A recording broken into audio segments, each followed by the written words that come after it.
calls you Hey Teach. I call him Hey Pew. Good morning. Good morning. Good morning, Bonnie. Good morning, Miss Tandy. Can I help you? Yes, is Mr. Kaufman in yet? Well, he's in, but he's not in. I don't think I quite understand. Like a condemned man, Mr. Kaufman always eats. A hearty breakfast, Miss Tandy. It's the most important meal of the day. Now, it is on the grapevine that Home Ec 3 has baked some absolutely fantastic blueberry muffins. And my job is to find them while they're still fresh. Are you sure you won't join me? Thank you, Mr. Kaufman. I was wondering who you've got. If you were a blueberry muffin, Miss Tandy, where would you hide? Just barely out of your reach. Yes, I guess you would. I was wondering who you'd gotten to take over my classes for me today. Oh, yes, you're going to, a former student's wedding, is that right? Yes, Penny Taylor. Actually, I'm only concerned about my preparation for marriage class. I suppose it's silly, but because I originated that course, I feel a special responsibility toward it. Oh, of course, and you needn't worry. Your class is in good hands. I've gotten one of our bright young... Hey, I thought you were on a diet. Yeah, you're right. I shouldn't eat these. Anyway, they give me hives. Here, Pete, you can have them. What'd you buy them for? Because I find it impossible to say no to people in unskilled and semi-skilled jobs. Hey, I'm going to be a teacher today. I'm taking over a class. Great. Which one? Miss Tandy's preparation for marriage. That's beautiful. What's so funny? Well, it's like learning how to swim from somebody who has never been in the water. The class is preparation for marriage, not 50 years in wedlock. That's right. And Liz knows as much about preparing as anybody. Anyhow, it's Miss Tandy, isn't it? I mean, she's not married either. Besides, I'm young enough to understand the problems of the students. Good morning, Miss McIntyre. Oh, good morning, Miss Tandy. Miss Johnson, Mr. Dixon. Tandy. Hi. Oh, well, won't you sit down? Thank you. I just want to give you a quick briefing on today's lesson. Now, we don't use a text, only this old lesson book of mine. Now, here we are. Today's reading begins at Roman numeral 4, the importance of moral codes, and on down through helping girls establish moral standards. Are girls becoming more permissive, or are the boys becoming more persuasive? And all the way to other factors. Are there any? Now, when you finish with knowledge is the best safeguard, over here in the middle of page 195, check the time. Because the next section is the relationship between physical nearness and love, and I don't like to have that section left dangling in the middle. So it's better not to begin at all unless you have at least 10 minutes. 10 minutes? Only... It all sounds extremely relevant. Well, that should do it. I'm certain that's all you have time for. That's it. You just read to the class the whole period. Yes. It's been quite a task compiling this over the years, and I feel certain there's just no better way of getting the subject across than simply reading it right from here. Well, I'll leave this in your hands, and then I'll pick it up from you first thing tomorrow morning. Now, don't worry, Miss McIntyre. Substitution is always a bit difficult, but it's a lovely class, and you won't have any trouble. Okay. Good luck. Thank you.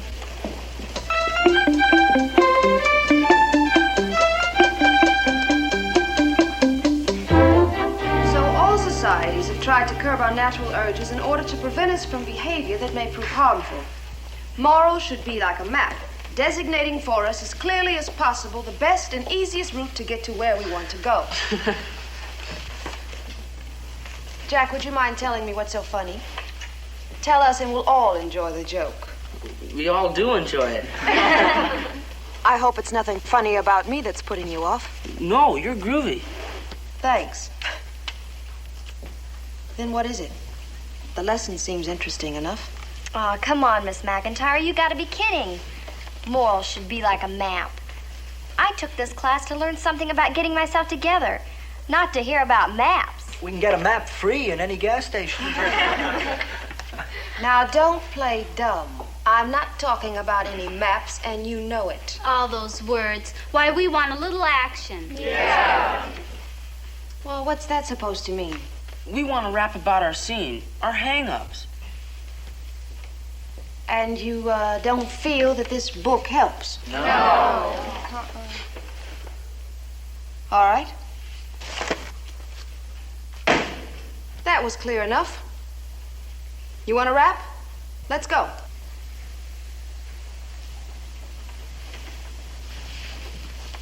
Now, come on. Who's going to start it off?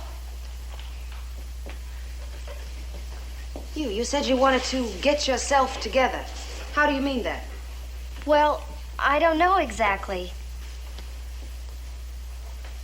Now, wait a minute. You've all been coming on pretty strong. Here's your chance to let me know what's been bugging you. Okay. I want to talk about the stuff we never talk about at home. Yeah.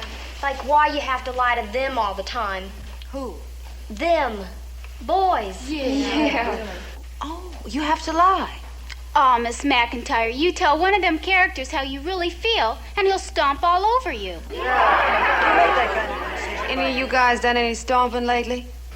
Not me. But girls don't want the truth either. They want a Mr. Cool who's like on top of everything.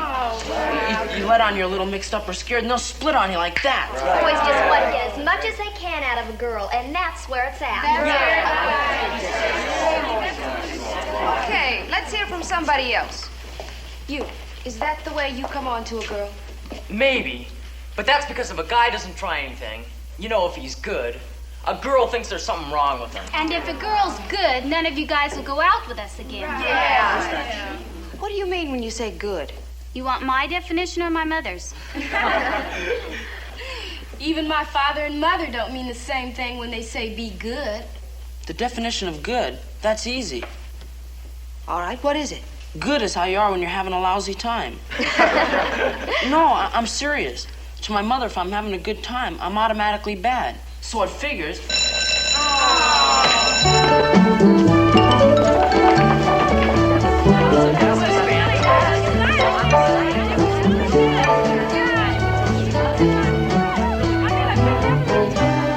Morning, Liz. Hi. So your class went well yesterday, huh? I just hope the kids learned half as much as I did. See you later. Good morning, Miss McIntyre. Miss Tandy, good morning. Come right in. I just want to thank you for yesterday. How was the wedding? Oh, lovely. The bride was radiant. She married a very nice young man, engineer of some sort. You know, Penny was a student of mine. Oh, then it must have been a great pleasure for you. Yes, it was. Very great pleasure. But it made me realize how quickly time goes by. Well, how was preparation for marriage? That was a pleasure, too. Aren't they a lovely group of children? How far'd you get? Well, not as far as I'd hoped, I'm afraid. Did you but- have discipline problem? Oh, no. There were just a few questions. Oh, well, don't worry about it. Always takes them a little while to warm up to a new teacher. Well, I'll take that. Thanks again. Liz. Mr. Kaufman, I sorry. was just leaving.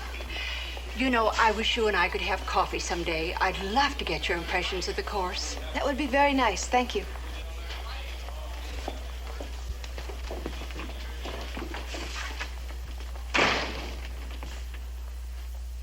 What's wrong? What did you do to her class yesterday? Read 'em Valley of the Dolls? What do you mean? They loved you. Well, all I did was... Miss McIntyre, in the animal kingdom, there have always been schools of fish, prides of lion, coveys of quail, gaggles of geese, and so on. But now we have a new addition, delegations. I don't understand, Mr. Kaufman. Delegations of students. One such delegation came to see me yesterday. They demanded, mind you, that you replace Miss Tandy as the permanent teacher of the preparation for marriage course. And for the above reasons, we do hereby demand that Miss Tandy be replaced by Miss McIntyre. Now, everybody sign. Sign first. Kaufman turned down our delegation. We'll show him we mean business. What's going on here? You too, Frank.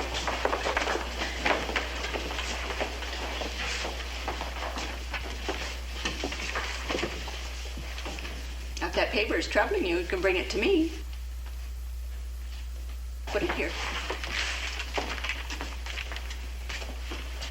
Now, who would like to tell me what material was covered yesterday?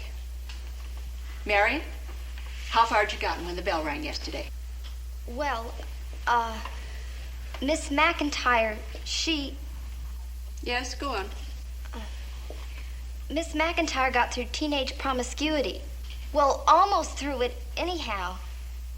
And then, well, somebody asked a question, and we sort of got into a discussion about girls lying to boys and boys lying to girls.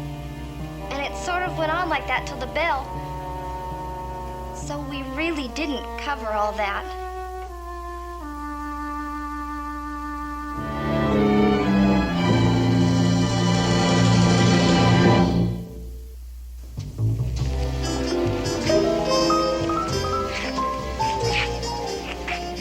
Well, it was nice, thanks. Liz, what's wrong? You've been acting strange all night.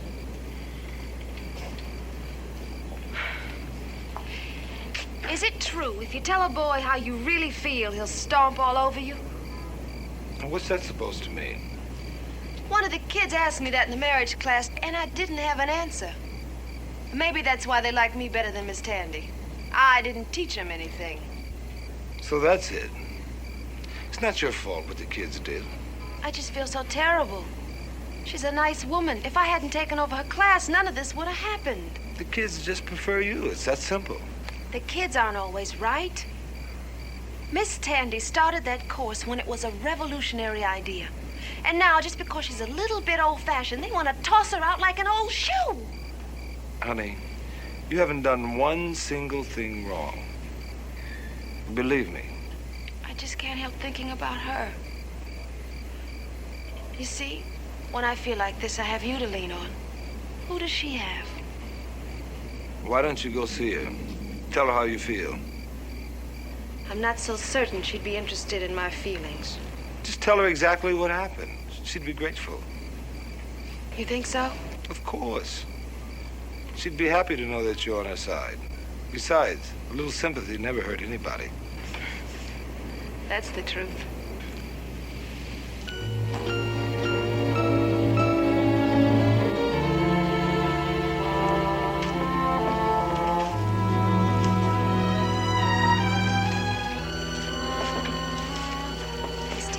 I wanted to speak to you. Excuse me, Bonnie, but my arts and letters was due last week, and I still haven't received it. Well, I'm afraid it hasn't been delivered. Did you check this morning's mail? Not yet, thank you. Miss Tandy, Yes. this is a bit difficult for me, but I Can't find my arts and letters. Excuse me? Someone has run off with my arts and letters. Miss Tandy, do you... Miss Tandy, I'm a bit embarrassed, but what I wanted to say... All right, Miss McIntyre, if it will put you at ease. I don't think... May I see that? What? That magazine in your hand? Oh, yeah. My arts and letters. This is my arts and letters. Well, I must have picked it up.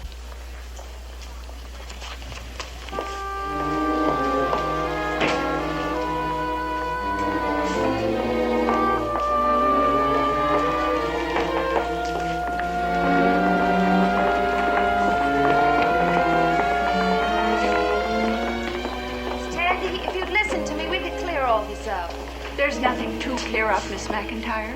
But I feel as badly about this as you do. Don't presume to know how I feel. Well, I only meant that... I have personal business with Mr. Copeland. Miss Tandy, your students don't want you to leave. They just don't know it yet. I'm not interested in your opinion of what these kids... These kids are interested in what you have to say. But you, yourself, not a pile of notes. I was lucky. You'd already done all the hard work, and when I came along, they just jumped at the opportunity to let it all out. To give their ideas, and... You know, there are answers to certain questions that aren't in your book. Not in any book. And... Are you patronizing me? How dare you? What's going on out here? Good morning. Mr. Kaufman, I would like to request a transfer. I see. Come inside, please. My eggs are frying. I don't want the yolks to harden.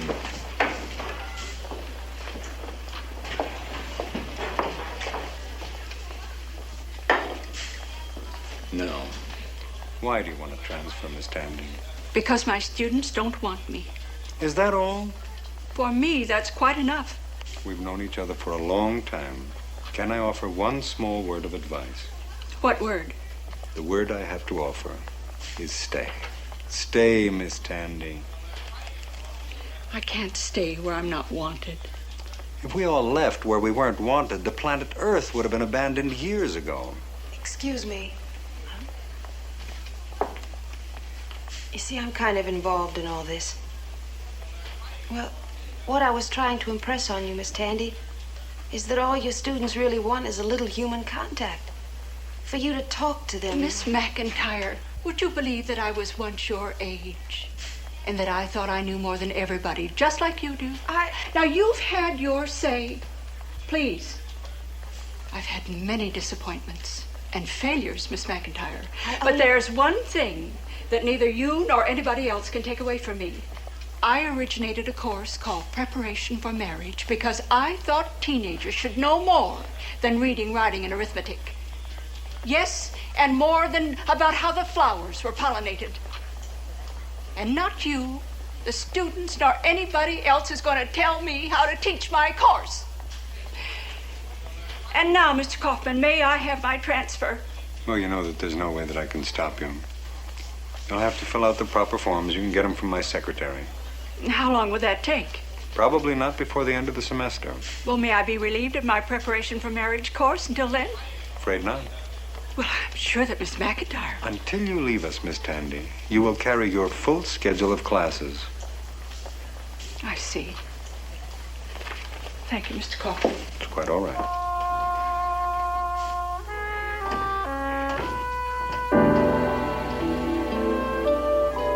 Liz, should be all right.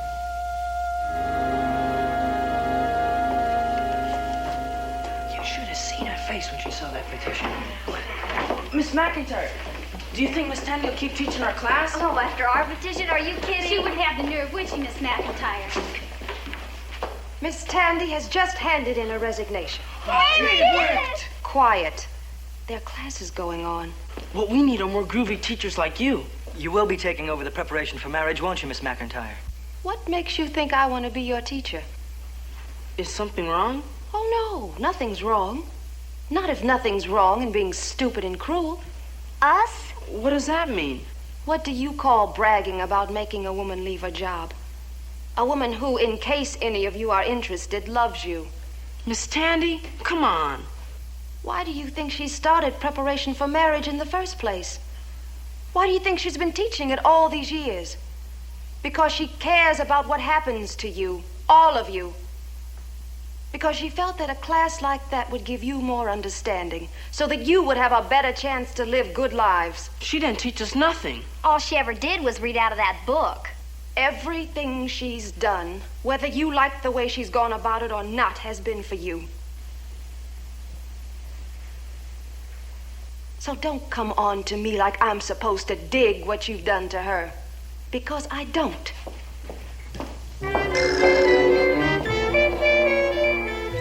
And Romeo and Juliet were also teenagers. Of course, in this case, the parents did not oppose the romance because of any desire to repress their children's natural adolescent instincts. So it must by now be clear that whatever any of you may have supposed, petting is certainly not the invention of the American teenager. It was Thomas Alva Edison. Spooning, sparking, smooching, bundling, lollygagging, mugging, larking, flirting, courting are all words. Whatever you call it, it's here to stay. Jack, would you mind telling me what has prompted this outburst?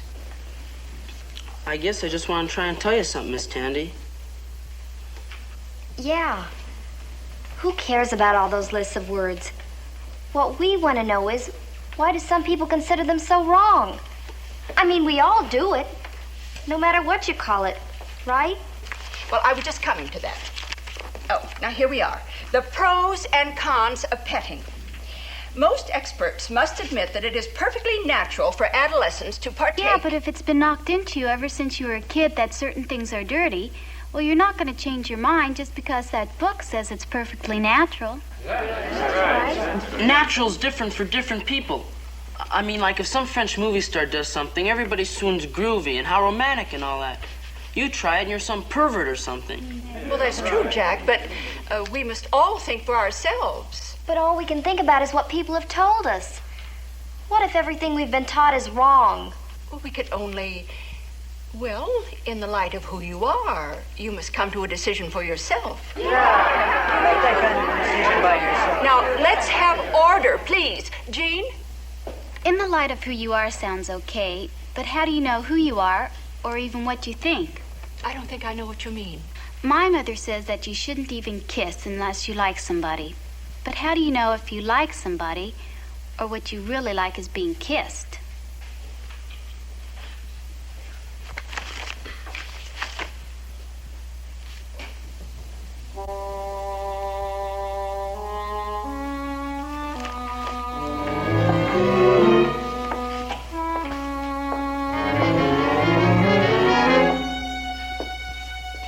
I'm afraid I don't know. Well, what can be wrong with kissing? I mean, who gets hurt? Frank? That's what I say. If nobody gets hurt, how can anything be wrong? Well, but sometimes somebody does get hurt. Yeah, and it's always a girl. You think girls' feelings are hurt more than boys? Sure, because boys are hypocrites. They say they love you one day and you never see them again. Oh, surely all boys aren't hypocrites. And Jean's right. A lot of us are. And it's because girls are always asking, do you love me, when they know we don't. Well, maybe that's because they want to be loved so badly, they just want to hear someone say it, even though it isn't true. Maybe, but then they shouldn't call us hypocrites. I mean, we're only telling them what they want to hear, so why should they get bugged at us?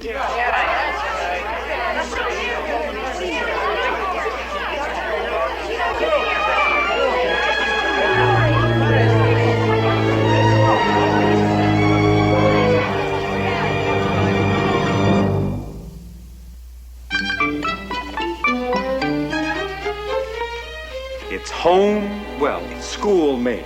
A gift from Home Economics Forum. You have a piece to celebrate? No, thanks. But that sure is good news about Miss Tandy. Thanks for letting me know. Yes, I was very pleased. She's a fine lady. Now look, you don't get a piece of old-fashioned school-made sponge cake too often these days, you sure? Gotta watch my diet. Oh, Liz. Just a minute. Miss Tandy asked me to give you this. Her arts and letters. Thanks, Mr. Kaufman. Well, was I right? What happened? Miss Tandy decided to stay. Good. She even left a present for me. Liz, I am really impressed. You know, on a scale of fantastic women, if Eleanor Roosevelt was a 10 and Mrs. Hitler was a 1, I'm about a 4. That's with my teaching degree. You're an authentic 8. You really are. Come on. Elvis. Huh? There was no Mrs. Hitler.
Yes, sir. Oh, don't you give me any of that super polite sir stuff, Schaefer. I told you yesterday, and the day before that, and the day before that. You're not going to come into my classroom looking like a freak show. Hello. I'm Charles L. Schaefer. I'm Jerry's dad. You're Jerry's English teacher, aren't you? Well, I certainly have heard a lot about you, Mr. Dragon. I mean, even before this unfortunate little misunderstanding developed. I certainly have admired the compositions that Jerry has been doing in your class. I mean that I always said that I always knew Jerry had the talent, if only someone could bring it out. But he has a certain amount of ability. Why is Mr. Dragon always picking on Jerry Schaefer? He's such a nice, gentle boy. He's not the only one who doesn't like the way Jerry dresses. Yesterday, he spent 3 hours in the detention room. Oh, that's terrible. He's always fine in our class. Never any trouble. He always knows his lesson. Pete never has any problem with him. I guess that's because Pete doesn't see him as a threat. You look like a sensible person, Mr. Schaefer. How can you allow your son to come to school dressed like this? You see, well, I go to the office before Jerry, so I don't actually see what he wears. But what about his hair? You can see his hair, can't you? His hair? Oh, it has gotten a little long, hasn't it? You see, that's what we're here for today, Mr. Dragon. I've come to talk to Mr. Kaufman to see if we can't straighten this whole thing out.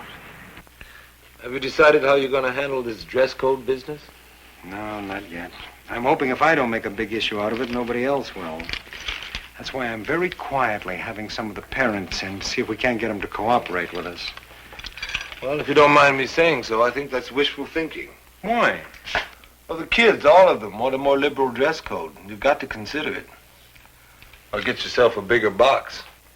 Well, what do they want to wear some of this stuff for anyway? Oh, lots of reasons. Sense of freedom, individuality, desire to be different. If you want my opinion, I'd say it wouldn't hurt to loosen up a little on the dress code. As long as it doesn't interfere with the learning process, why care what they wear? Oh, I don't care, but the school board does, and the parents. Not to mention most of the teachers who don't share your sympathy with the student's sense of freedom.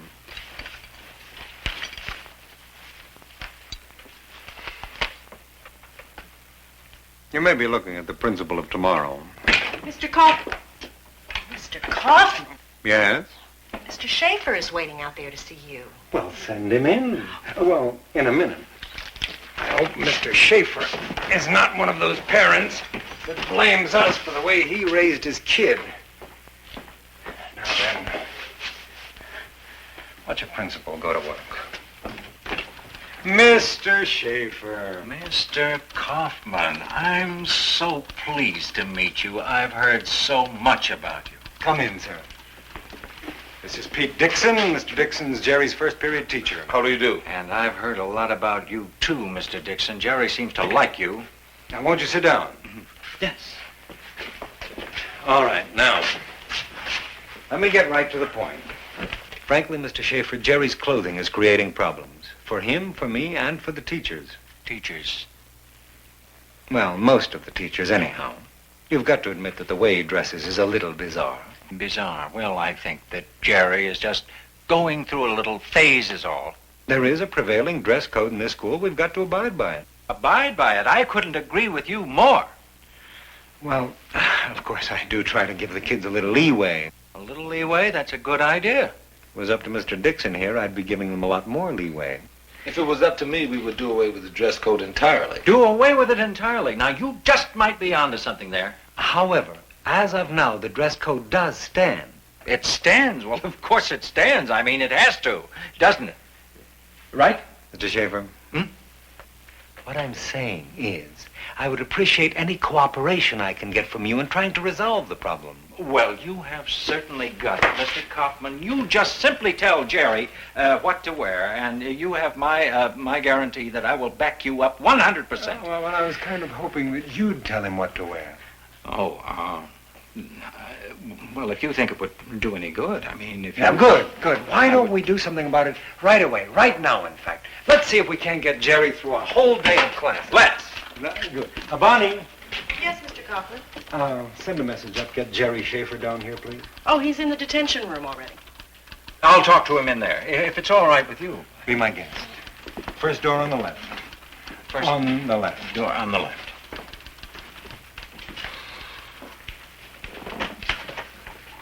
Well, as far as I can see, he's strongly in favor Strongly in favor of what? of what anybody says. What specifically did Kaufman say about my clothes? Well, now, you see, he's got a little problem there, son. He would like to give you a little leeway, but he's got to back up his teachers, too. That's exactly what I thought. Oh, now, wait a minute. You don't understand at all. You see, I persuaded him to think about relaxing this dress code rule a little bit. Really, he's going to look into it. But until then, I was thinking that it might help if you cooled it a little bit. Nobody's got the right to tell me how to dress. Well, of course not. Listen, son, I'm an individual, too. Nobody ever told me how to dress either. Oh, yes, I see. You think because I'm dressed this way that I sold out. Well, let me tell you something, son. I happen to want to dress this way, and always have. Even, I might add, when this style of clothing was considered to be quite different. And look at the way they dress now, huh? All of these mod styles and Nehru jackets. You don't see me being pressured into dressing that way, do you?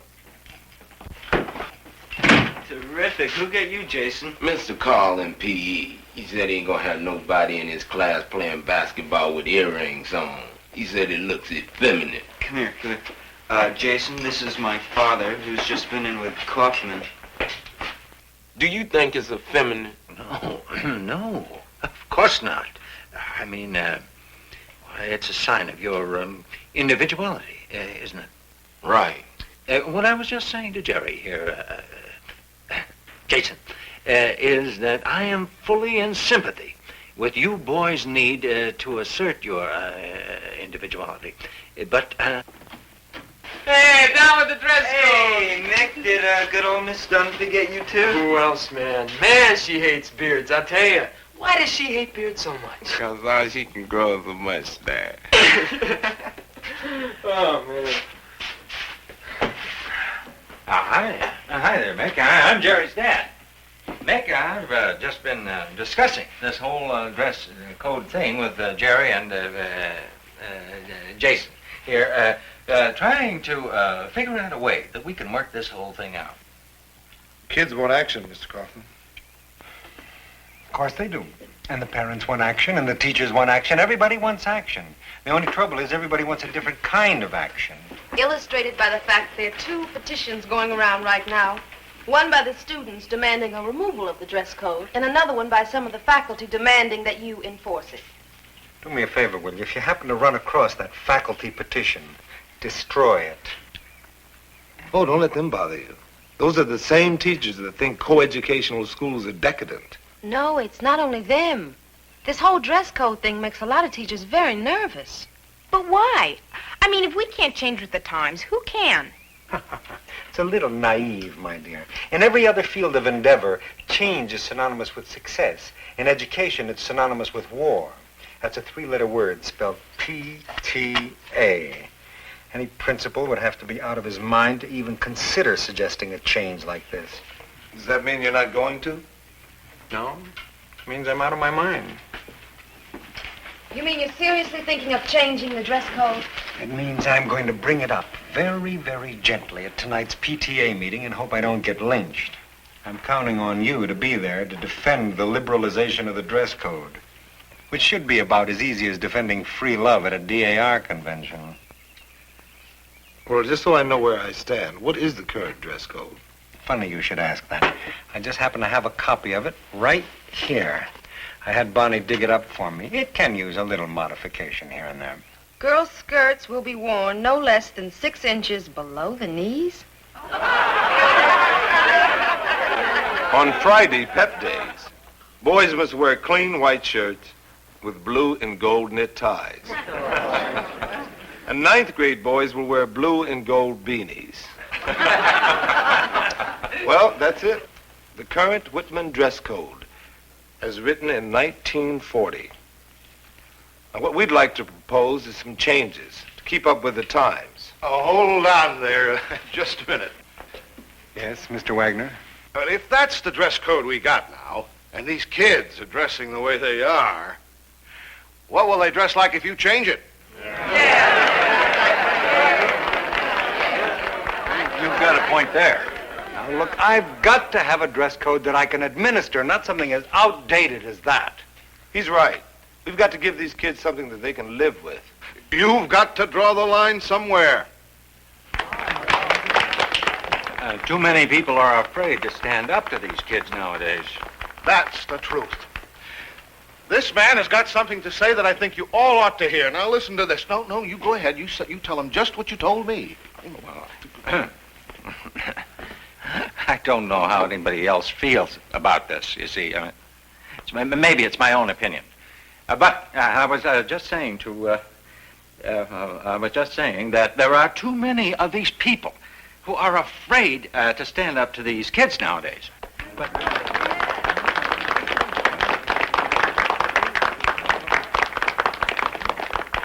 All right? Tell you what I'm going to do. I'm going to appoint a committee of parents and teachers to study this issue and make recommendations to me. Begin with, I'm appointing Mr. Dixon, chairman of the committee. We already know where he stands. We already know where you stand, too, so I'll put you on the committee to balance it out. How's that? I want him there, too. What we need is the kind of guy who's not afraid to have an opinion.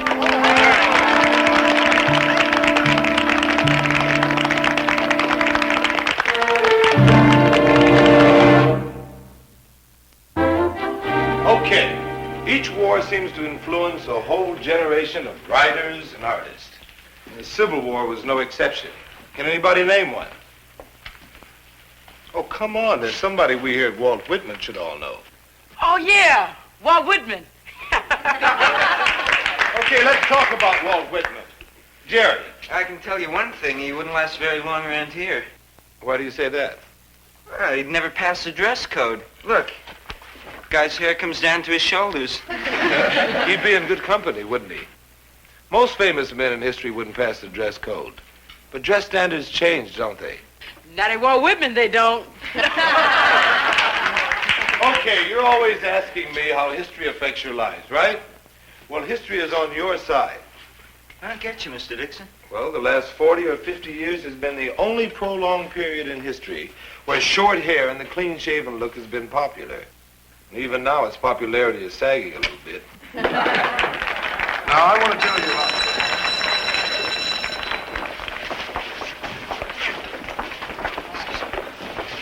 Hey, Mr. Dixon. Yes. I heard you're chairman of that PTA dress code committee. That's right. Yeah, well, some of us had a meeting, and the general feeling was that we don't really stand a chance against a stacked jury like that. 3 parents, 3 teachers, you know what I mean? Well, I know what you mean. Suppose the committee was made up of 3 parents, 3 teachers, and 3 students. Can you do that? I can try. I have to talk to Mr. Kaufman first. Beautiful. Thank you. Oh, Jerry. Yeah. There's no guarantee that we'll win. Yeah, right, but we're closing the gap.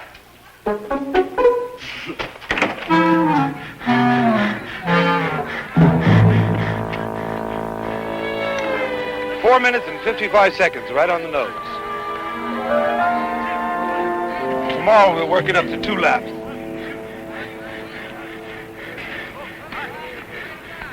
There's something I want to talk to you about. It seems as good a time as any. That's why it's as good a time as any. I want to have 3 of the students on the dress code committee when we meet tonight. Oh. Don't say it. I know what you're thinking. You're thinking you're having enough trouble from some of the parents without that, right? These parents are going to cause you trouble about something anyway, right? So it might as well be this, right? Well, what harm is it going to do to let students have a voice in this? Oh, I know. Supposedly they aren't mature enough to be able to make major decisions like this. Do you know that within the next few years that most of these students are going to have to make decisions about things much more difficult than what to wear? It wouldn't hurt to start letting them make a few now.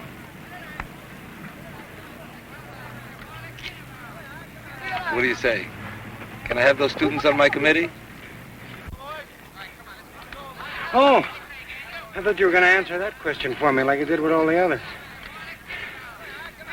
Oh. Let's see. What do I say? Well, if you ask me, the whole issue boils down to one thing: contempt for authority.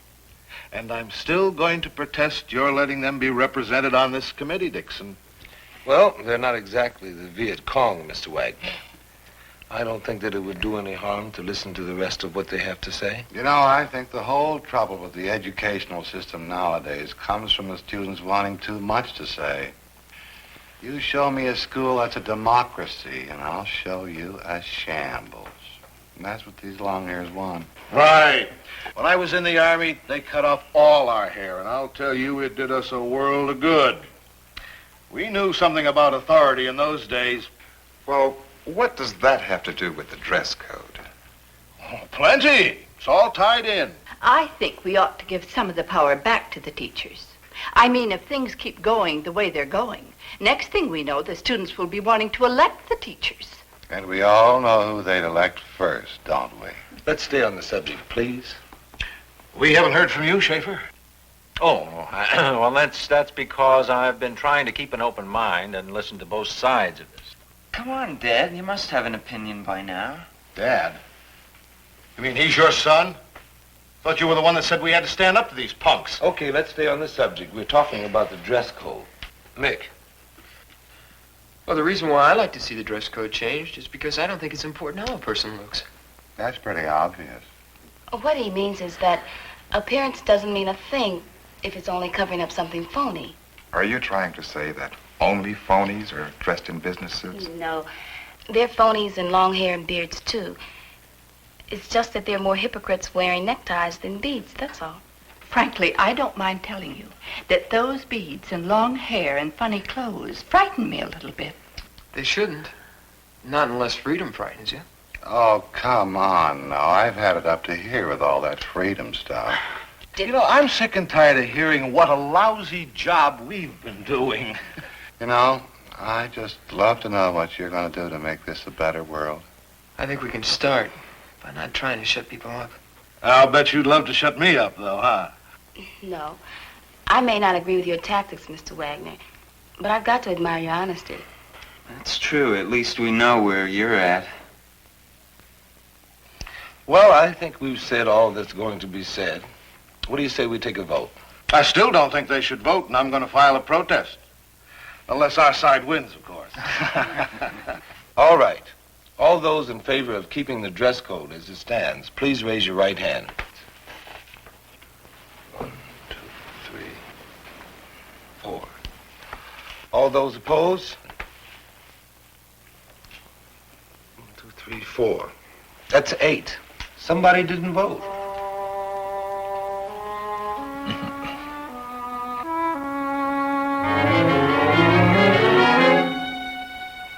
Jerry, I had a perfectly good reason for not casting my vote. Look, an abstaining vote is a vote. It only means that you haven't made up your mind yet. I simply wanted some time to think over what I had heard so that I could render my decision properly. Nobody else needed time to think it over. Well, I can't help it if I'm careful, can I? Look, I wouldn't even mind if you had voted against us, but not to vote at all. Is it asking too much for you to have an opinion? You're being a little hard on me, aren't you? I mean, just because I don't like to offend people by forcing opinions on them. Not expressing your opinion with everything that's going on today is the biggest offense of all. Look, I'll see you at home.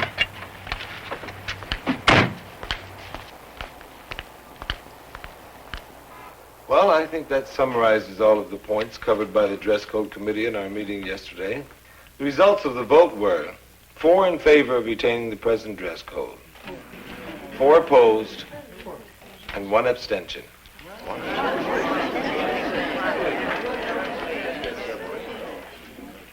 Tie vote. I might have known I wasn't going to get any help on this thing. It's your own fault. If you hadn't let him point those 3 kids to that committee, the vote would have been 5-1 in favor of the dress code. Or 4-1. And 1 abstention. Well, I'll stand by my decision on that one. Just as I'll stand by any decision I make regarding the dress code. I think you better poll all of us here tonight to find out where we stand. Yeah, let's have a vote. All right. We can have a vote. All right, you've seen Mr. Dixon outline both sides. Yes. Mr. Kaufman, may I say something? Go ahead, Mr. Schaefer.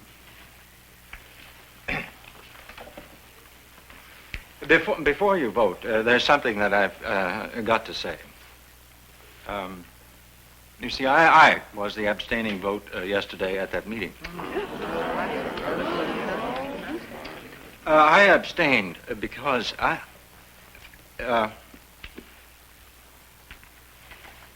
because my whole life has been one big abstention. And I'm not particularly proud of it right now. Yesterday, my son, Jerry, he's one of those boys with the long hair and the funny clothes, by the way. He said something that I've been thinking about. He said one of the reasons that they wear these clothes is that they don't want to be like us. They want to be something different. And they hope better. I guess it's only natural, you see, for a father to want his son to be like him. I know that that's what I wanted Jerry to be.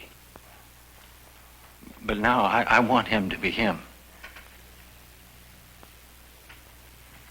So this time when we vote, I'm not going to abstain this time. And I'm going to vote for Jerry. All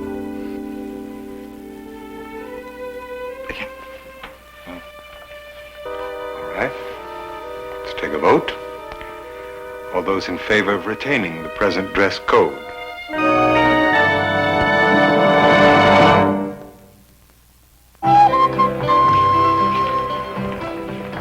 Morning, morning. Well, I see that even with the new dress code, you two have been able to restrain yourselves. Don't tell anybody, but I'm wearing psychedelic underwear. You know something? For an advocate of free dress, you certainly dress square. Well, you're not exactly a human rainbow, Mr. Kaufman. Oh, that's what you think. In the right light, this is a see-through tweed. Well, I'm glad to see the new dress code's working out so well. Oh, of course. I knew they'd all go wild for a couple of weeks and then it would all settle down into something we can all live with. You don't see anyone taking advantage of it. Well, hardly anyone.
just received a top priority missive from our illustrious Air Pollution Control District. There's going to be smog today. First stage smog alert. No phys ed, no unnecessary exertion for the students. The teachers can exert themselves as much as they like. Mr. Kaufman, you're always kidding, even during a smog alert. Good morning. I certainly hope so. Remember, if you catch any students exerting themselves, send them right down to my office. We've got to put a stop to student exertion. Hey, Jason just came over. First day smog alert. No push-up today. Tell me all about it, babes. With all my allergies, you gonna tell me we got smog. There's always one man who makes history. One man who has an idea and moves with it. What's bothering you, Helen? I think that's how it used to be. But, well, now... You don't think that's the way it is now? Mr. Dixon, things are just too complicated now. There's just too much money against anybody who fights against anything. That's true. That doesn't mean that one man will lose a fight against the system. What about Ralph Nader? One man, right? He's got the auto industry turning flips to get out from under the heat he stirred up. If he done so much, how come we got all that smog? Look out the window, man. Them cars are still filling us up with that garbage. Maybe that means it takes more than one man to get the job done. The system wants that air like it is. Jason, smog bugs everybody. Maybe so, but do you think the people in my neighborhood can afford them electronic gimmicks and air conditioners like them fat cats?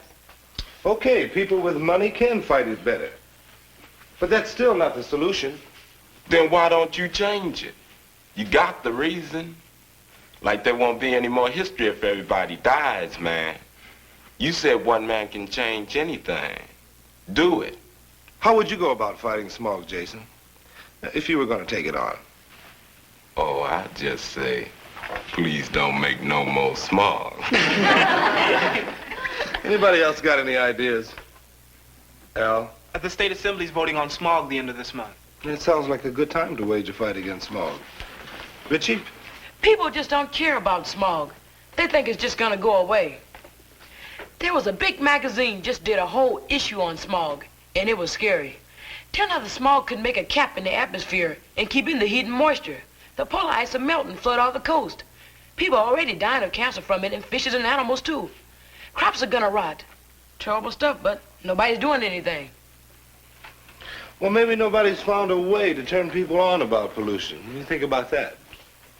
Come on, anybody, give me some ideas on it. Helen. Well, maybe big ads in the newspaper would do something. TV's all there is. People listen to the tube. Put some hip dude on TV telling them like it is. Why don't you do it, Jason? Do what? Get on TV? Sure. You call them up and tell them I'm coming down to be on TV. They sell time. I got $4. What kind of time can I buy with $4? Jason, money's raised for projects like that every day. A campaign to fight smog would get a lot of support. Come on, man. TV costs heavy bread. $5,000 a minute. I have to jack up a bank to get that kind of loot. Try a local station. See how much time costs. You owe me a project for 2 months now. Why don't you take this one on? How come you leaning on me? It was Richie talking all that air pollution jazz in the magazine. You want Richie with you? Sure, me and him against the system. Hi,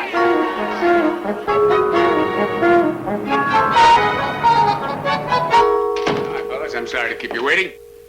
Mr. Barker, I'm Jason Allen. Jason Allen. And this is Richie Lane. Richie Lane. Come, sit down, won't you? Sit down.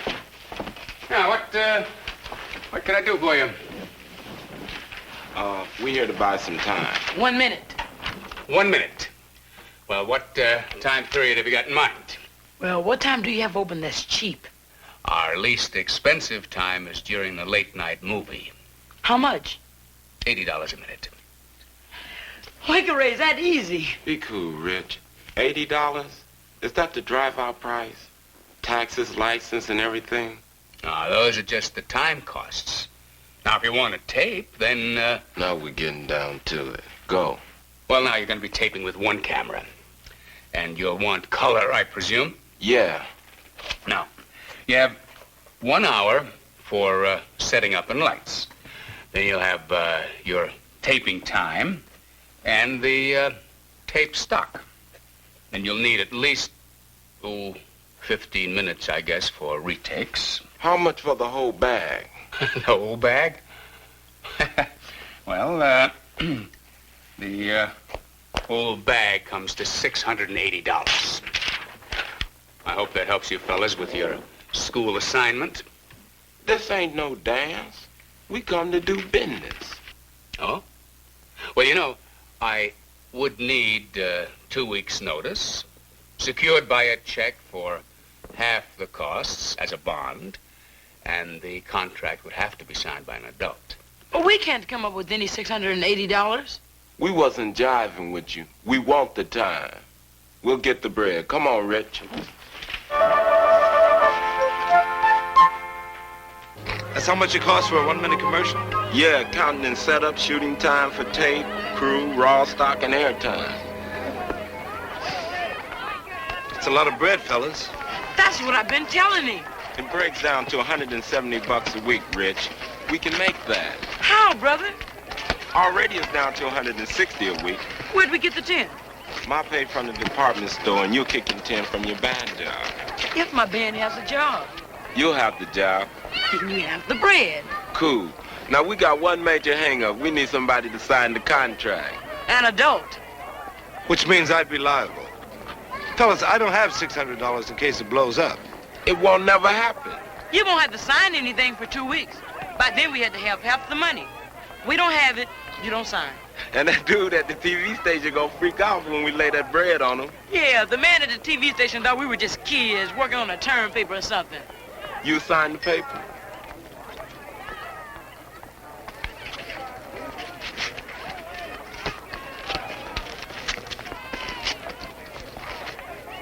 Okay. If you guys come up with half in 2 weeks, I'll sign. You got a deal. Come on, Rich, we got business. Man, that was fun. Hey, man, you dig small? No, man, I don't dig small. Groovy, then put something in the can. I'm fighting small.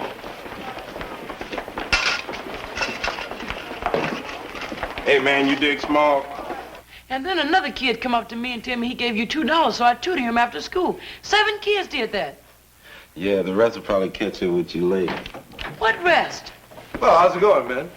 I'm just finding out. We're in pretty good shape. There's the rundown. Yeah, it's beautiful. We got $10 from my job, 10 from Richie, 60 from music deal, 32 more from tutoring by Richie. And Wait a minute. What do you mean, music deals? you said the cats in your group get $12 a man for a dance gig, right? Yeah. I got you a deal for $15. The extra money goes in the fund.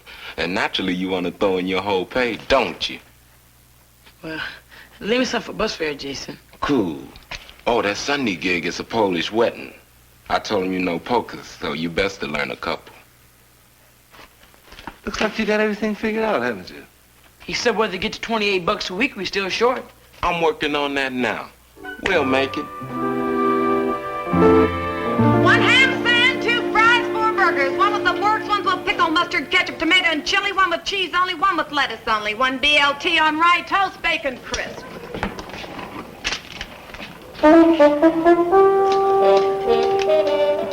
Aaron, Susan? Here. Adams, Stephen A. Here. Alan, Jason? Here.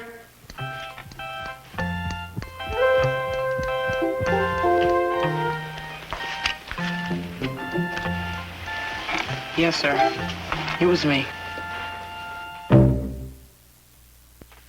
Pete, Jason did cut a class. We have a rule against that. And Richie answering a roll call for him, I realize it was a noble gesture, but that's not exactly kosher either. Jason is not a student who can afford to miss a math class. Take a look at that budget. Jason did that. Jason did that? That's right. And the math on that page is complicated, too. If I read you right, what you're saying is that you don't want either one of those boys to get any detention for this. Is that right? That's right. At least not until they finish this project. They've got every 3-minute schedule. And they're going to need every dime they're earning if they're going to raise the money. You think they'll make it? $680 in a month? There's a way. Jason will find it. I wish he hadn't cut that math class. I admit that's wrong, but he's right. If there was ever a valid reason for Jason to miss a math class, this is it. If there's a valid reason. And we both know there's a lot inside Jason. We can't shoot him down the first time he gets moving. I know, Pete, but if you were another student and you heard that Jason got away with cutting a class, now what would you think? That he was making a personal breakthrough or that he has the faculty snowed? I see your point. You still think it's worth a gamble? I do. Well, anything else you have to say? Say it now, because when I put this car in reverse, I become a civilian. You said it yourself. There are times for special treatment of a student.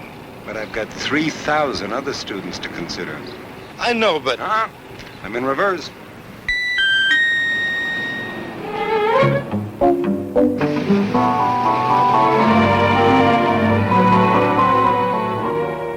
Hey, Mr. Dixon, guess how much we got? I can't. $172. And 93 cents. You guys have been moving right along, haven't you? Yeah. Oh, yeah. Well, let's go to work.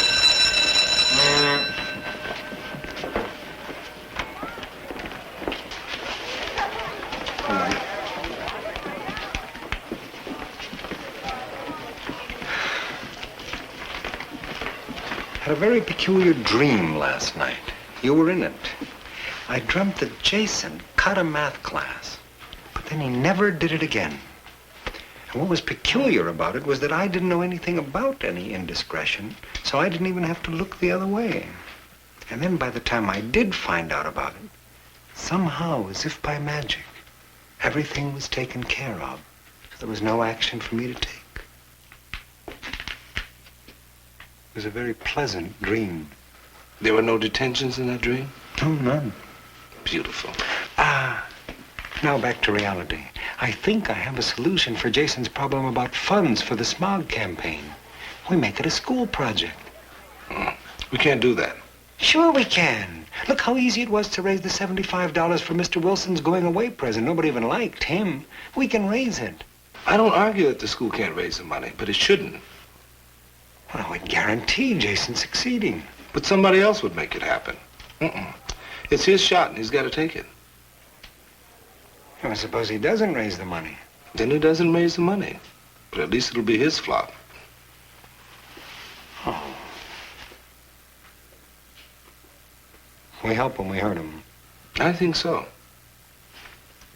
Okay. We won't help him.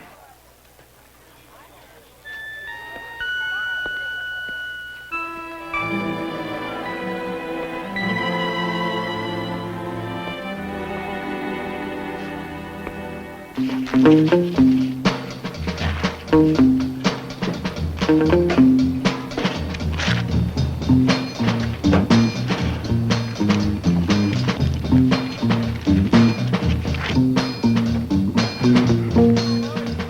know what I hate worse than smog, Richie? Work. It's terrible. No time for complaining, Jason. This is a script conference. What you got? Nothing yet, just the opening. That's something. Do it. Go ahead. Good evening, ladies and gentlemen and friends. Wait a minute, Richie. I mean, that stinks, man. You can do better, do it. You gotta grab them. If you start out like that, everybody's gonna get up and go get a sandwich or something. Okay, then, you tell me how we grab them. Don't get hung up because I don't dig your idea, Richie. Well, man, it's the only idea I got, so what do? Think TV. Think like we gotta sell something. You mean the unsell? We gotta tell people how terrible smog is. Right. You're cool, Richie. Now, what do we want to say?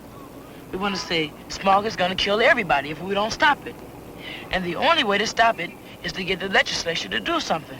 Right. So we start. Good evening, ladies and gentlemen and friends. No, Richie.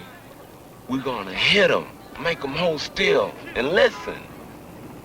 How do we do that? Well, we could say, hello. Smog can give you cancer, dig? No. We say that first and the commercial's over. The cancer should be in the middle. Well, how about we start? The man says, I'm on the air to tell you about air. Hey, that's tough. Then we show him a picture of the smog or something. Now you're grooving. Write it down.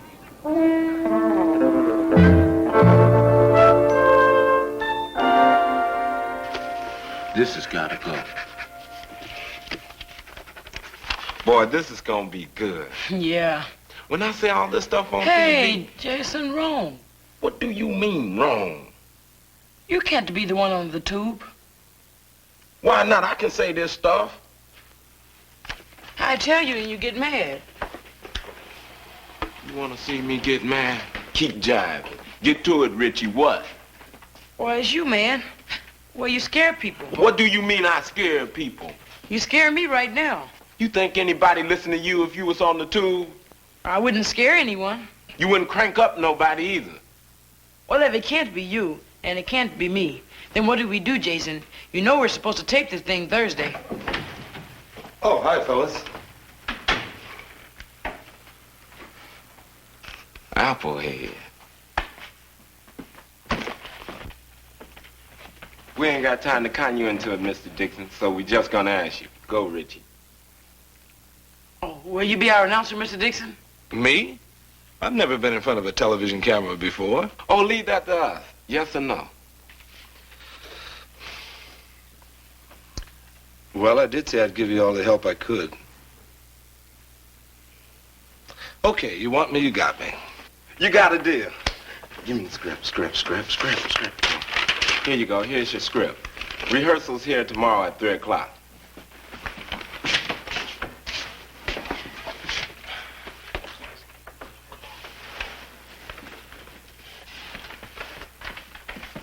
We'll have to help you pick the clothes you wear on the show. You know that coat with the leather buttons? Yeah. Leave it home. It's too square for our thing. Okay?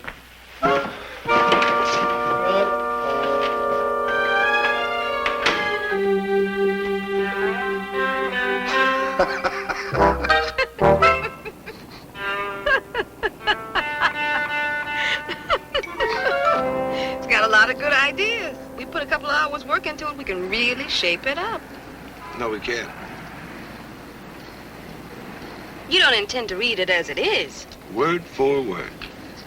Pete, people will see you, honey. This is television. This sounds like the work of two 16-year-olds. That's what it is. But that's not what you are. Look, I was hired as an announcer, not as a writer. I think you're carrying this let them do it themselves just a little too far.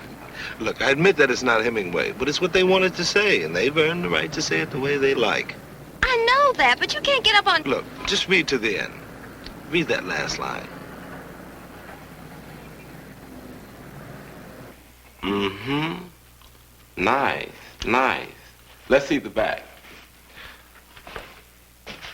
Not bad, hey, Jace? No, I still like the other one. We'll go with the blue blazer. Yeah, you're right. I like the other one better too, Jace. Get to work, Rich. You're the director, Richie? Right, Jason's producing. Okay, Mr. Director. What's next? We'll have a practice. It's called a run-through, Richie. Okay, we'll run through it. Can you stand there, please? Right here. Good. There'll be a desk right there, and behind you'll be a bookcase full of books. Go, Rich. Wait a minute. First, let's show them what we got. Oh, yeah. Dig. You made it. A day ahead of schedule. And we got $1.14 too much. Yeah, we're saving that for stuff to eat while we watch our show. We won't have no show if we stand here rapping. Let's do it, Richie. You're on! I'm on the air to talk to you about air.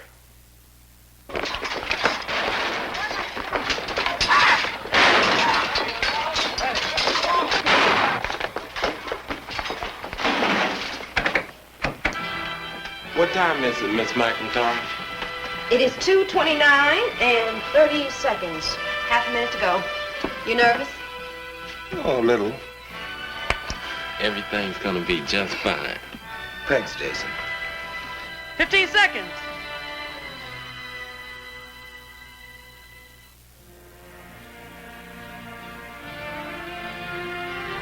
Here's to Richie and Jason, who are about to prove that anything can be accomplished if you want it badly enough. Cheers. This is it.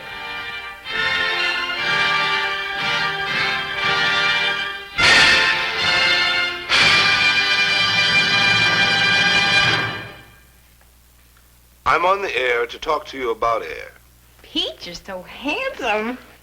Air stinks. You know why air stinks? Because it has garbage in it. And garbage stinks. Not really this kind of garbage. This kind. Garbage from businesses. They could fix it so they didn't put that trash in the air, but they won't, because they don't want to lay out the bread. That's terrible, but that's how it is. This is a good lung. And this is what a lung cancer looks like. You've got to ask somebody who has it how it feels. It don't feel good. Exhaust from cars makes more trash. It makes your eyes burn, but people cool it. They wipe their eyes, then they forget about it till the next funky day. People with asthma and allergies can't forget it. And it gets worse for them all the time. That's how garbage is, dig? It never goes away. It just piles up and gets more terrible all the time. Getting mad does nothing. And getting sick from the air pollution will kill you. But it won't stop the trash going into the air.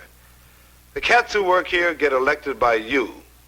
They're going to vote tomorrow on if they should lay out the money to study smog. Get the straight thing. And then make the cats who can clean up the air clean it up. You have a man in the legislature. Get on the phone. Call him tomorrow morning before the vote. Call your man between 8 o'clock and 10 o'clock and lay it on him. Tell him to vote for spending the money. Like really, man, people are dying from smog. No joke, dying. You've got to call him tomorrow or it won't do any good. In the morning before they go to vote. Like this could be the end of the whole world. And if only half the cats alive die, they'll be telling their kids, once upon a time, there was air you couldn't see.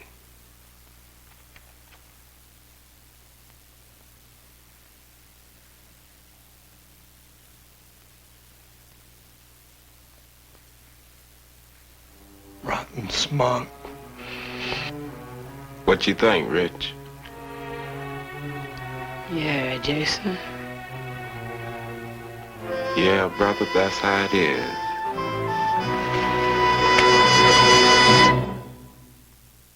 Yes, that's right. Well, I agree with you. Well, I thought they did a fine job, too. Thank you. Yes. Well, that's very kind. Yes, thank you very much. Goodbye.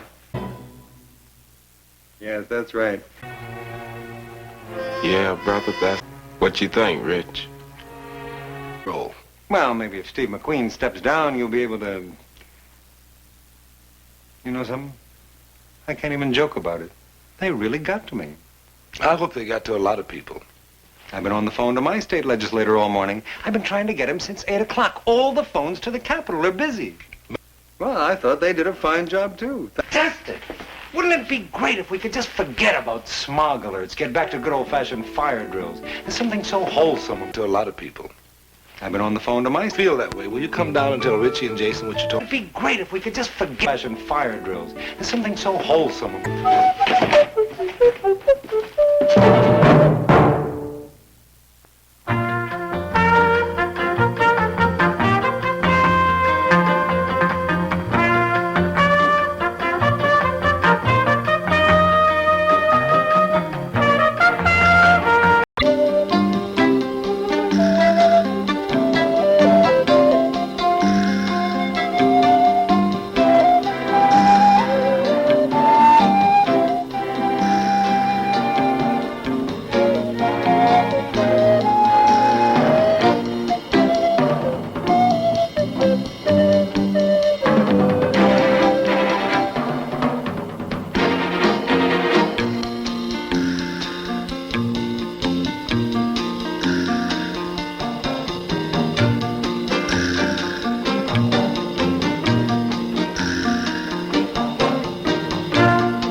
Sonny, get me Carl Wilson in the superintendent's office. Please. Want to see me? Just for a second. Come on.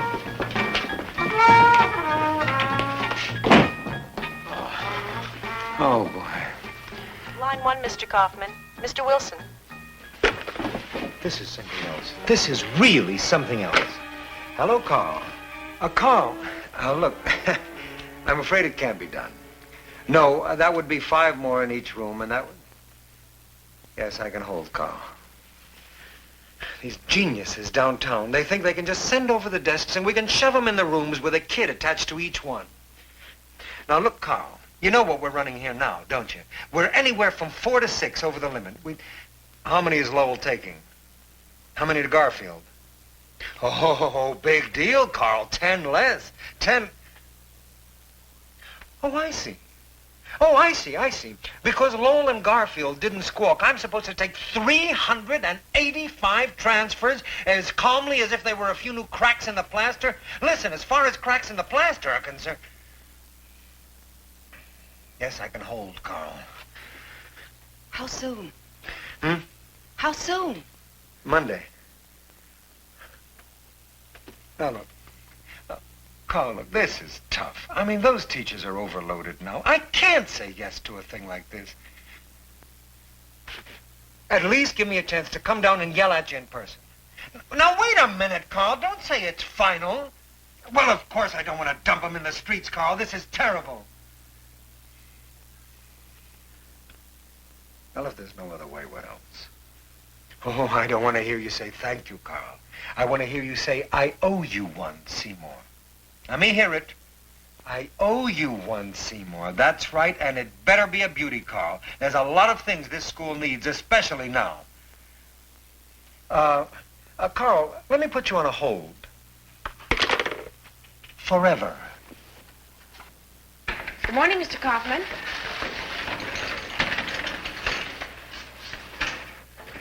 Don't you love these mornings now that the days are getting longer?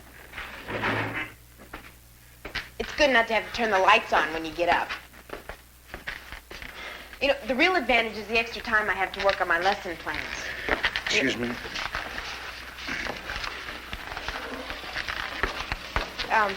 Take today's lesson plan, for example. Hey, you're not really interested in my lesson plan, are you? Oh, well, I'm sorry. What were we saying? Are you adding more students to the class, Mr. Kaufman? Oh, no, I was just bored, and it was either move the furniture or change my hairstyle. You're adding students to the class.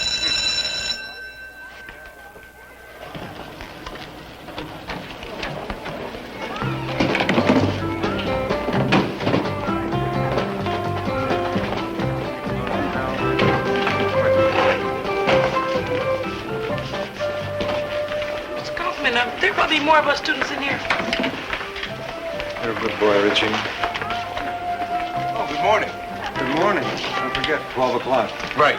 Oh, get your racket restrung, because I don't want any excuses when I take the set. My racket? I was going to give you a break and play with my mandolin. Oh, while I'm beating you, I'll explain about those extra chairs.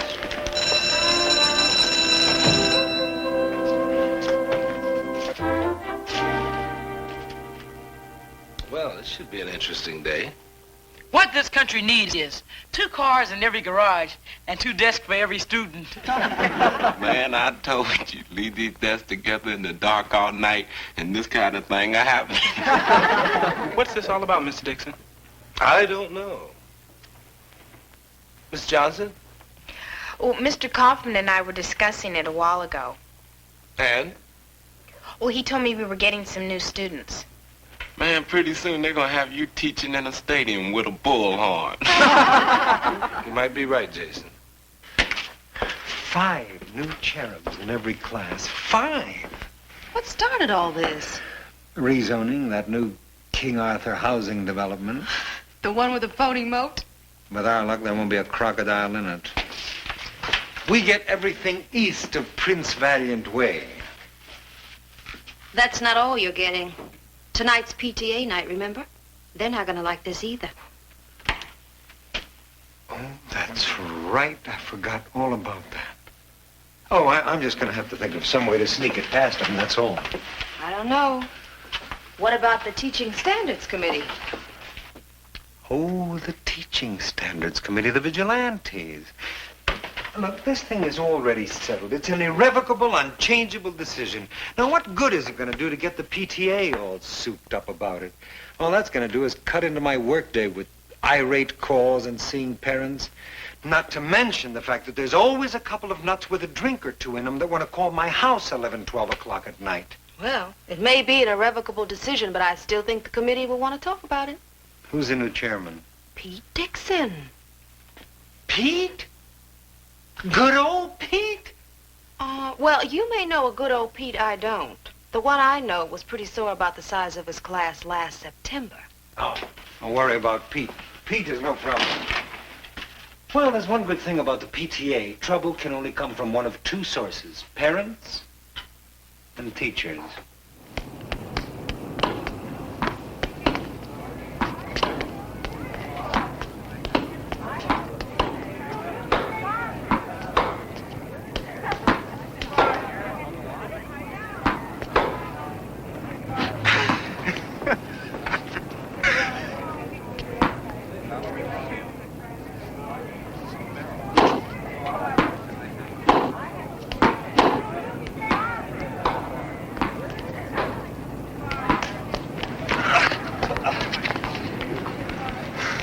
That's it.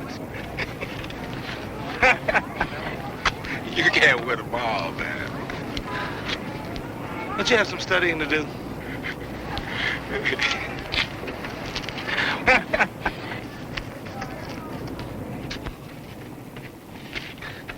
Sure hurts to lose to a guy with nothing but dink shots and high lobs.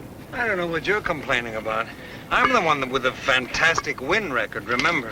But you flashy types get to endorse all the tennis rackets. There's no justice. That's okay. I want another crack at you tomorrow. And no more of this lunch hour time limit stuff either. After school. Sons are better, too. I'm yours. 4 o'clock. Actually, I was going to throw the game today to put you in a good mood. If it's about those 5 desks in my room, you can put me in a good mood by telling me we're going to use them for firewood. You know, Pete, you don't start out as a principal. I was a teacher myself for quite a while. I know how difficult a big class can be. A big class, yes, but this is impossible. I know, but believe me, there's nothing that can be done about it. There's no point in fighting it. If you don't fight it, then you're handing out diplomas that don't mean anything. Pieces of paper that say that the kids have got an education. And they don't have one when classes get that big. Pete, how long have you known me? I feel the same way about this thing as you do. But there's nothing I can do about it. It's over. Now, look, let me get down to what I've been building up to all along anyhow. I understand you're the new head of the Teaching Standards Committee. I want to ask you to cool it for me at the PTA tonight. I mean, let me just kind of brush through it. There's no point in getting the parents all fired up. But that's what the PTA is all about. To help the learning process any way it can. Pete, I'm trying to tell you, the decision is made. It's all over. I know when I can't win. Now, if your committee brings down the parents on my head for the next 2 or 3 weeks, I don't see how that can help the learning process. Do you? Can go through. I didn't let it. Just wave at it. Now, I hate to put it on. As a personal favor, I'm asking you to help me out. Let me do it. It's asking an awful lot. If it was a little, I wouldn't have to ask. Think about it.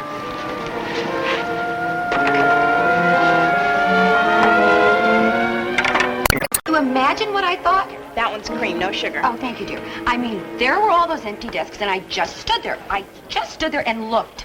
Sugar only. Oh, thank you, Al. I'm 3 more than I'm supposed to already, right? Well, and you know, I don't have one of those more... You're too modest. I never have any trouble hearing you. Oh, thank you. Well, I think it's serious. I only hope something can be done about it. 1 or 2 extra... 5? Good evening. Oh, hi, Mr. Turner. Oh, Turner, how are you? We're discussing this outrage. One thing, the furnace bill will go down. Lots more body heat. Now, listen, this thing is no laughing matter. I simply can't teach a class that big. Wouldn't you know, tonight we'd have a big turnout. I hope you understood why I had to ask for that this afternoon. I was just talking to some of the teachers. They're pretty angry. I know.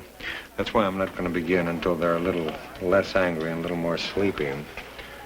Oh, Mrs. Ruiz. Mrs. Ruiz, I want to talk to... Excuse me, Pete. I want to talk to you. You just have to volunteer for committees, huh? I was thinking the same thing. See you later. Downtown knows if there isn't any outcry, they've gotten away with it. They've got the kids. What are they supposed to do with them? Oh, but if we don't let this thing happen, then they'll be forced to find a better way. Pete, you're chairman of our Teaching Standards Committee. You do plan to say something, don't you? Ladies, gentlemen, please take your seats.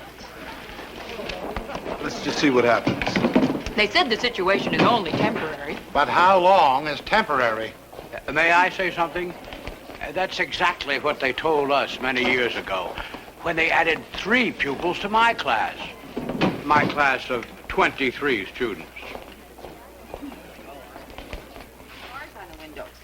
Miss Ogilvy objected, stating that, quote, Walt Whitman is not a prison, unquote. Mr. Sanderson made a motion, and it was decided by a vote of 67 to 48 to form a bar committee which will study the evidence. As soon as they lapse and into the make a twilight report. zone, that's my chance. However, the bar committee was tabled when only Mr. Sanderson volunteered, and the meeting was adjourned. Refreshments consisted of a delicious cupcake assortment and a punch with a frozen fruit juice base. Thank you. Thank you, Miss Jackson. And now, unless anyone has anything else to take up, it's getting late, and I think we have already come. Oh, Mr. Kaufman? I just have a little thing, something that came up today. You all know that new housing development, the King Arthur, whatever it is. Well, it's caused serious overcrowding in the school that would normally take their students. So, unfortunately, we're going to have to take a few of their people just for the present time. But you'll all get an explanation of this thing in the mail.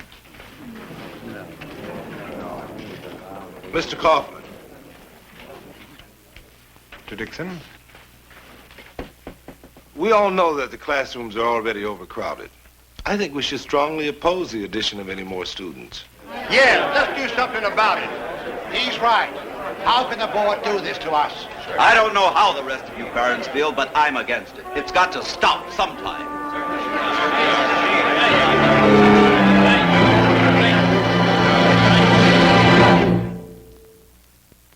Listen, Mr. Kaufman, my taxes are high enough. If you school people didn't waste money on unnecessary things, we wouldn't have to cram a whole mess of kids into one room. How are we going to maintain the standards of this school? The next thing you know, they'll bring in double-decker desks. There is only so much that can be done about this thing. There aren't enough classrooms. They're planning to build more. Oh, Mr. Kaufman, they've been planning to build more for a long time. Mr. Dixon, what's the point of all of this? The classrooms just aren't there, so what's this all about? Well, if we don't fight this, we'll never get those classrooms.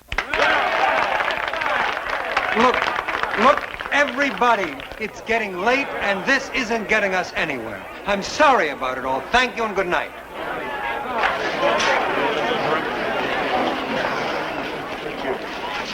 Maybe I call this one memorable PTA meeting. Pete, you were fantastic. I mean, you presented your case so well that by the time you were finished, there wasn't one person in this room that didn't agree with you. Except Mr. Kaufman, of course. It was rough on him, wasn't it? Oh, no, I'm sure he loved every minute of it. I think I'd better go talk to him and explain. See you. Mr. Kaufman! Mr. Kaufman? Can I speak to you a minute? I hope you understand about this. No, I don't understand. I don't understand at all. We're still going to get those extra students, but thanks to what you did tonight, we're also going to get anger, frustration, and dissension. That's not good for this school. But I had no choice. Well, the way I look at it, what you did tonight was a pretty rotten thing. Once in a while, when you're in a jam, you look to a friend to help you out. I thought that's what I was doing. But this isn't the kind of thing that you can put on a friendship basis. Well, it's a basis I thought we were on. I guess I was wrong.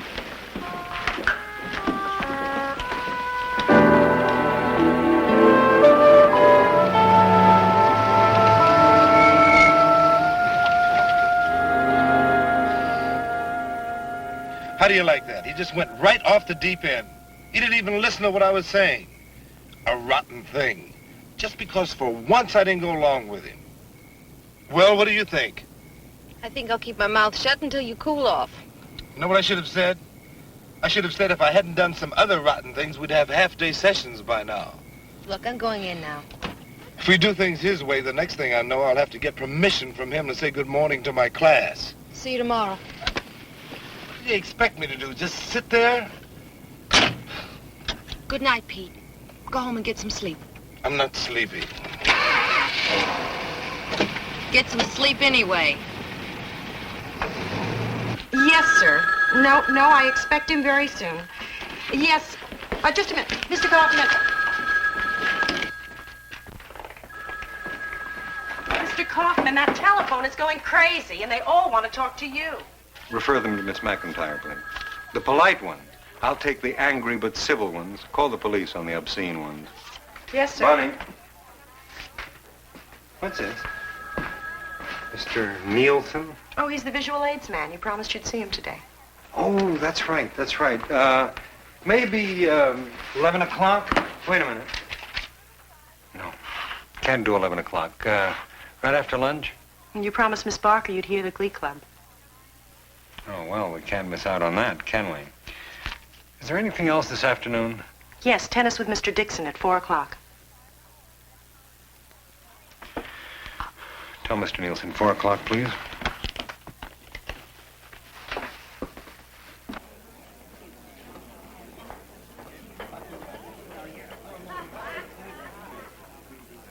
That was our first debate. Here we were, a bunch of ghetto kids, right? We walk in, and they're all dressed up in suits and ties, and we look like a bunch of kids that just got through playing sandlot football. What was your topic? The affirmative. Is America spoiling its kids? They took one look at us, and they figured if we didn't win the cup, that we would take it anyway.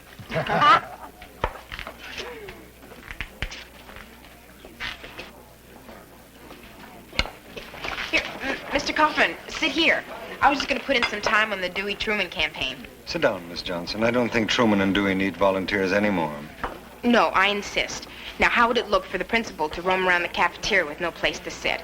Please, sit down before your macaroni and cheese gets cold. Okay? Thank you, Miss Johnson. I'll take your tray, okay? That won't be necessary. Oh, sure. Come on, let me take it for you. Thank you. Bye. Mr. Kaufman, Pete was just telling us about his debut as a public speaker.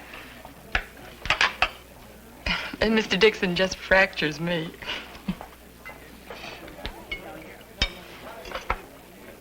Well, go on, Pete. Tell us the rest of it. There's nothing. Mr. Kaufman, what do you think of the macaroni and cheese today? It's wonderful. Good.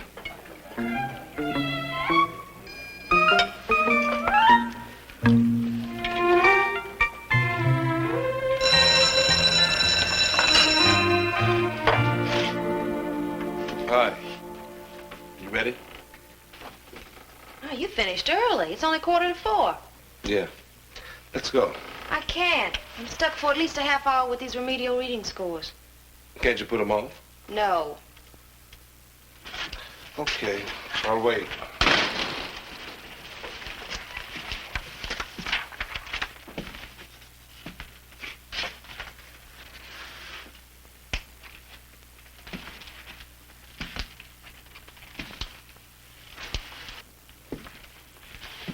My writing doesn't bother your pacing, does it? No. No. What's the matter? Nothing. You're still upset, aren't you? I am not upset. Hurry up. It's a long time to stay mad. I'm not mad.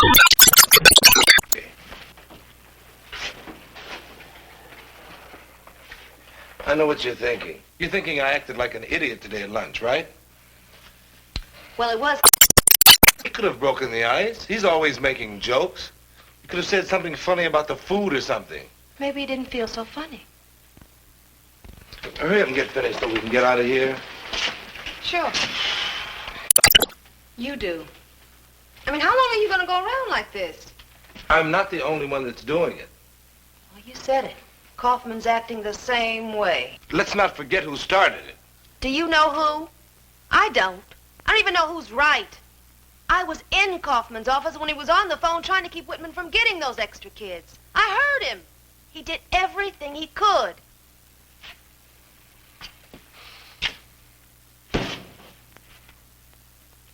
I guess we really want the same thing, don't we? Of course you do. And it really doesn't matter who started it, does it? It's how it's going to end. Somebody's got to start talking to somebody.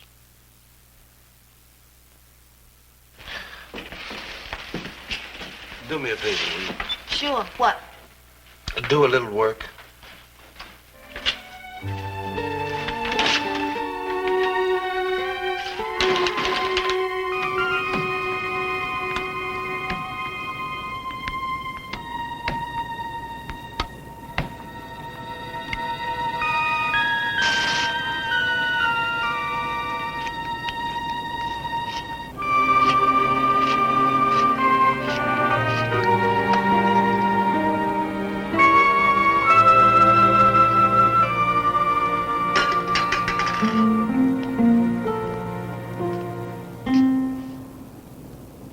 You ready? Ready.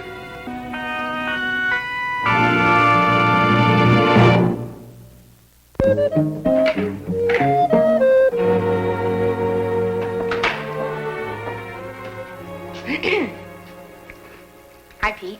Oh, hi, Alice. Do you want to go on reading, or can we talk? Oh, you want to talk to me about something? I have an enormous amount of respect for you, not only as a teacher, but as a person. Gee, that's a very nice thing for you to say, Alice. And I can't stand to see you fighting with Mr. Kaufman. Look, Alice, it's all over. Oh, Pete, don't say that. You two have had a really wonderful relationship. Now, if you'll just make the effort to work it out. Hi, Pete. Oh, hi, Mr. Kaufman. Just checking if you want to lose at tennis again today. How's 4 o'clock? I think I'll let you use 2 rackets today. Now, isn't that better? What do you mean? Well, doesn't it make a lot more sense for the two of you to be getting along and talking to each other? You're such good friends and you agree on almost everything. I'm glad I came in and had this talk with you. I'm glad you did too, Alice. After all, human relationships are just a matter of working things out. If you take the time, everything falls into place. It's just a matter of give and take, and sometimes you have to give a little more than you take.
morning. It's fine. Going up? Yes. Can we get upstairs? I've got a note from the principal. You shouldn't, sir. If I let one person up, I should let everybody up. Oh, yes, victim of my own joke. It was a joke. Yes, sir. Keep up the good work. I thought I was joking. Wasn't I joking? Well, he's sort of the serious type. You have him in any of your classes? No. I've just seen him monitor. I think he's on the track team. Oh, yes, he's the captain of the team. Craig Jackson. He's a good boy. Dean's list. Straight ahead. Hi there. You have to use the other stairs. Everyone. Now, listen, man, my homeroom's right up there. I'm sorry, other staircase. Now, come on, Craig, it's no big deal. Look, I didn't make up the rules. There's equipment up there. All right, so what am I going to do? Steal a paintbrush? Look, if I let you up, I gotta let everybody up. No, you don't have to do that. All you have to do is maybe turn your back a little bit and tie your shoe or something. Look, why don't you go the other way like man, everybody what's it to else? you, huh? We so special. Oh, no, not special. All right, Craig. Hi, Miss Johnson. Well, what's going on? Miss Johnson, nobody's supposed to go through here. They're painting. I'm just trying to get to my room, that's all. Well, can't he go up this way? No, I was assigned here because of the painters. There are no painters now. Look, all I know is I was assigned to patrol here. Yeah, but don't you think... You better go around. Okay, sure. Carry on, Sergeant.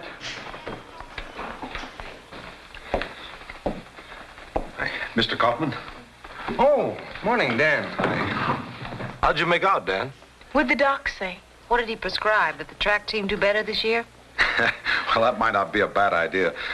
No, it's hypertension. He said I have to give up all outside activities, track, anything that gets me excited, anything that I enjoy. Oh, I'm sorry to hear that, Dan. For how long? Oh, maybe just the rest of the season. Oh. Well, I have to find a temporary track coach. I'll appoint a volunteer, right? I think I know someone. A man of great energy, athletic experience, tremendous devotion to the kids, and with very little spare time. Who do you think he has in mind?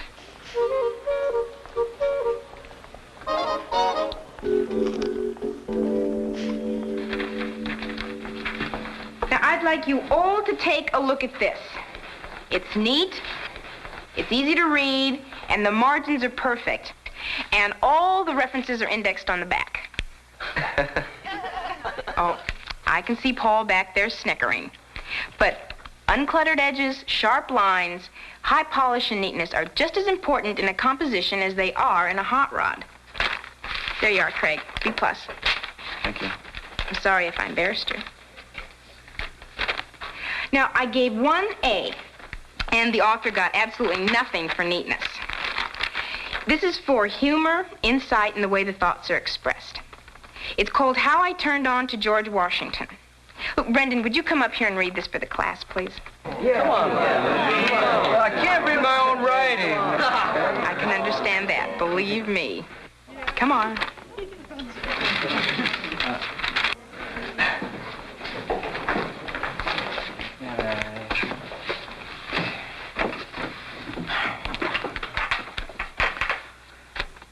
How I Turned On to George Washington by me. It always seemed to me that Mount Rushmore didn't look like George Washington, but George Washington looked like Mount Rushmore. Kind of gray and cold and stony. Remember how in grammar school, every classroom had this same unfinished picture? G. Washington, father of country. And then there were all those paintings about the Revolution. 1776, that is. Well, enlisted men, like at Valley Forge, were always wrapped in rags and turning blue, while General Washington always seemed nice and cozy, like he had thermal underwear under his uniform. Yes, Craig. Miss Johnson, I don't think that's particularly funny. In fact, I think it's rather disrespectful. I see. Well, why don't we let Brendan finish, okay? But one day, I read a letter General Washington wrote to a young lieutenant who had gone AWOL to see his girl. The letter was compassionate, simple, and understanding. So I began to get with George Washington. And all of a sudden, bam, it hit me. I mean, he carried that revolution on his back. He commanded the loyalty of kids as idealistic as Lafayette and men as worldly as Franklin. Over. He was a man of unbelievable courage, a man of authority who really didn't want to be a king. George Washington, the father figure of his country. Come back, George. We need you. After all, how many presidents have you known who'd powder their hair and tie it in back with a ribbon? Thank you, Brendan. Yes, Craig. Yeah, well, what I wanted to say is, it was a humorous piece. I guess it was even well written, but I really do think it was disrespectful. Oh, come on, I dug Human, it. I dug it. Yeah. Okay, hold it, please. Now, Craig, I don't think you can honestly say it put George Washington down. It makes him seem alive. Look, does anyone else agree with Craig? No. Wait, now, I see what Craig objects to. It is flippant. But the real value of the composition is in its content, and it would remain the same whether it were written in blank verse or in the underground press. Hey.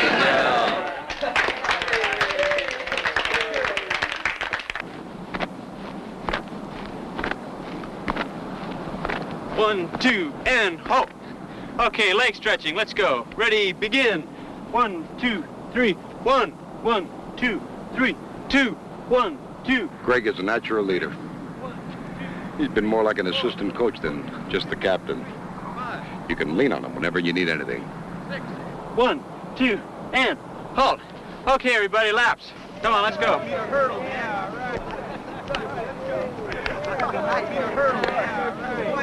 Well, Craig, I guess this is it. Yes, sir. I know you're going to do your best for Mr. Dixon here, just as you did for me. I will, sir. Attaboy. Good luck, Pete.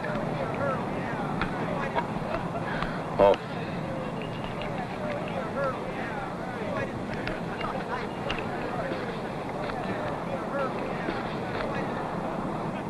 He really dedicated himself. Are the crowds in the stands ready? What's going on? The great Stampede!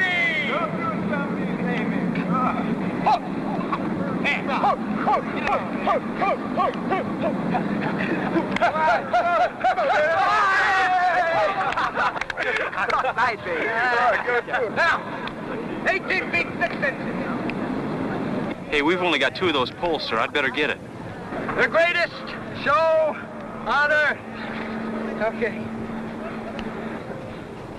All right, I take the pole. Let me use it just for a minute, huh? Look, we've only got 2 of them, Brendan. All right, look. It's school property. My mother pays taxes. I'm entitled to use it at least once. No, only members of the team. Now, come on. Okay, all right, fellas, knock it off. Sir, can I test this piece of school property as a member of the student body in good standing? He doesn't even know how to hold it, sir. He could kill himself. You know this equipment is reserved for the team. Well, that's not democratic. Now, you could have come out for the team. Nobody stopped you. Okay. I hereby wish to announce my candidacy for the WW High Track team. I'd like to audition for the pole vault. Do you think you can vault that? You the new track coach here? That's right. For the rest of the season. If I can clear that for you, you let me come out for the team? Anybody can come out for the team. What about the dress code? We don't have a dress code here at Whitman. The track team does. Oh, if you mean that the fellas wear tracksuits in the school colors, we do. Does that bother you? Well, what do you want to wear? Bell-bottoms and psychedelic shirts? All right, man, you know what I'm talking about. Coach, Mr. Highland said that unless I cut my hair, I couldn't come out for the track team. I didn't know that. Sir, Mr. Highland said that neat appearance helps morale, and that a team needs good morale if it's to do its best. Well, I don't think you fellas have to cut your hair if you don't want to. But Mr. Highland said that a haircut is part of the uniform. Well, I disagree. You fellas decide that for yourselves. Great. Yeah. Now can I take a crack at that? Go ahead. Okay. Before I lose my confidence.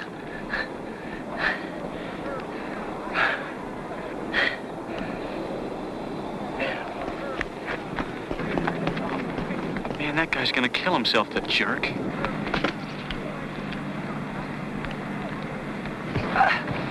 Hey,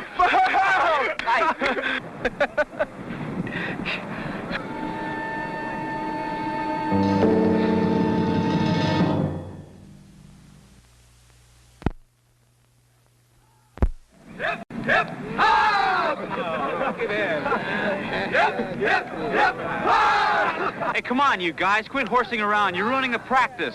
Hip, hip, hip, ha!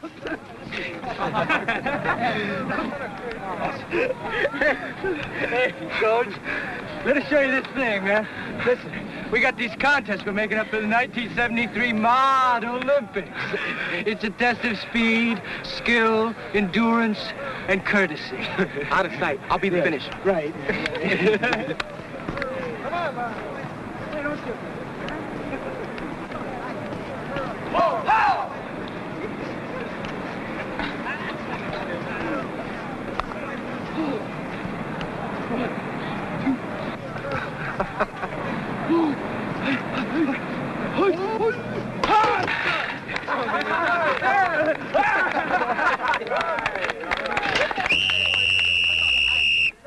Okay, left.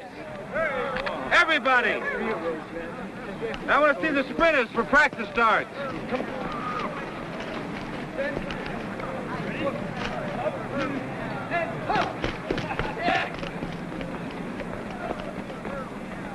Of course I don't want you to quit. You've worked too hard, and besides, you're captain of the team. Am I? You think the team is falling apart, that there's no discipline, and that it's my fault, right? Now, come on, Mr. Dixon. It's gotten to be one big joke, you know that. Look, it wasn't like that with Mr. Highland. We worked. Now everybody's just clowning around. Everybody meaning Brendan Michaels. He's got all the rest of those sheep doing it. Let me ask you something. In the 3 weeks since Mr. Highland had to give this up, are practice sessions longer or shorter? Are you doing fewer laps? You know, I keep a daily worksheet. And Craig, nobody's goofing off. Look, I didn't actually say anybody was goofing off. It's just so disorganized. You can't have any pride. Let's talk about Brendan Michaels. Isn't that what this is all about? All right, he can pole vault. Look, I know you don't like him and he doesn't like you. Maybe you both will just have to learn to live with that. But what about his hair? His hair. What about it? Look, at least 5 other guys had to get theirs cut to be on the squad. Ed, Dave, Phil Dorfman. Look, it just isn't fair. Well, now they can wear their hair any way they want to, okay? Okay. But, you know, it's a funny thing, sir. I'll bet I try to obey the rules and do what's right as much as anybody else in this school, maybe more. But I always seem to be the one that's picked out as being wrong. I mean, you do what you're told, and everybody, even your teachers, they laugh at you and call you paranoid.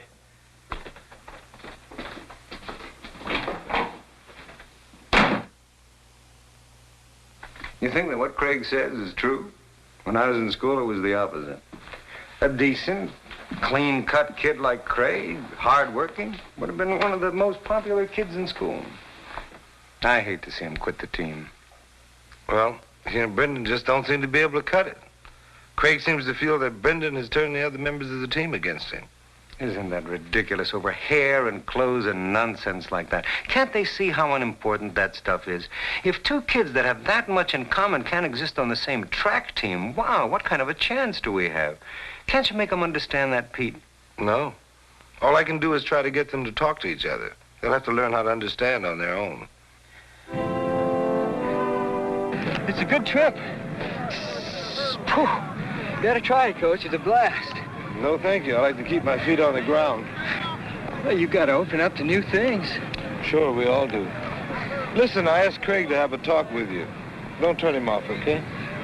He said he wants to quit. So let him quit. Why all this group therapy? Well, I don't want him to quit. Why, because he put in his time? No. Because he works hard and he's an asset to the team. You looking for the winning season, Coach? I mean, if you want to show up old hypertense Highland, I guess I can dig on that. I'm not in competition with Mr. Highland. And there's nothing wrong with being on a winning team. Wanting to win can get to be sick if you're not careful. I'll be careful. And you do it because it's a groove. You said that yourself. Sure. Now, what about Craig? If he talks to me, I'll talk to him.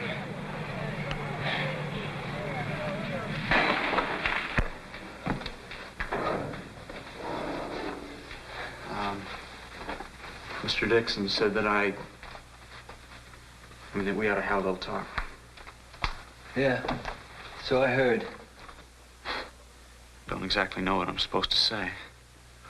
Oh, well, we're supposed to pat each other on the back, let bygones be bygones, and kiss and make up. I don't think that's very funny. Well, you don't think anything's funny. No, I don't think everything is funny. I think it's pretty funny. You said you were quitting, now you're trying to crawl back. And I'm not crawling back. You know, since you've come on the team, it just isn't worth being on. You think I've screwed up the team? Yeah, that's right. That the mighty Whitman poets might not get their fair share of victories this glorious season. Yeah, that's right. You know, that's all you know how to do, isn't it? Tear things down. You know, people like you ruin everything that's good. And people like you make me sick. And up, 2, 3, 4. There's only one way to see everything. Your way. Not my way, the right way. You know, there's a right and a wrong way to do everything, and slobs like you don't know the difference. You know what you are, man? A nut. There isn't one guy on the team doesn't think you're some sort of stupid, paranoid nut. Up, 2, 3, 4. Go on, man. Up, 2, 3, 4. Man, why don't you quit? Who cares? You want to know who? Nobody. Up, 2, 3, 4. Up, 2, 3, 4. Up, 2, 3, 4. Up, 2, 3, 4.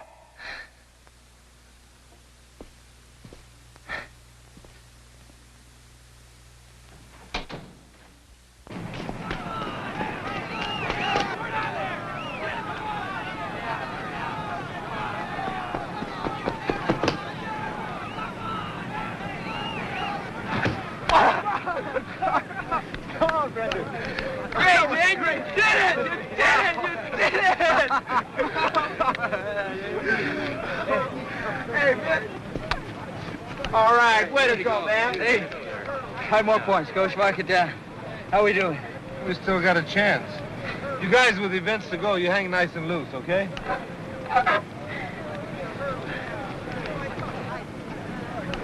What happened to you? I was warming up and the old hamstring went. It's not too serious, but I sure can't run. Help him to the locker room. Sorry, Mr. Dixon. It's not your fault, Lee. Put some heat on it and I'll take a look at it later, okay?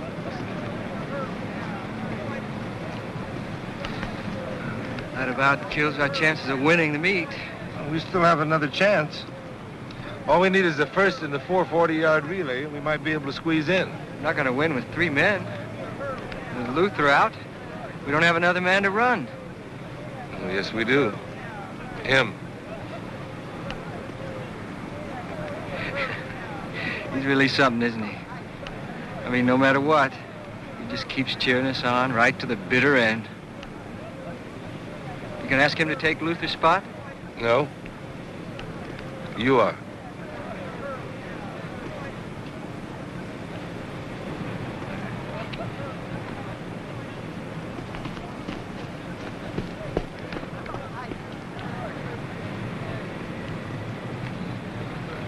We can win. What? We can win. Yeah, that's what I thought you said. Now look, man, it's not for me. Luther, Byron, all those other guys, they really want to win this one. Yeah, they've sure been trying. Oh, well, look at Luther, man. He's down in the locker room with a pulled muscle. You mean win one for the Gipper, huh? What's that? Oh, that's when the coach tells his team that the star halfback is in the hospital. You know, win one for the old Gipper. Sounds pretty rah-rah to me. Yeah, okay. You got me. I guess I've been pretty Look, man, I'm sorry for what I said. It wasn't true. Anyway, it's not going to be any skin off my nose if we don't win this track meet.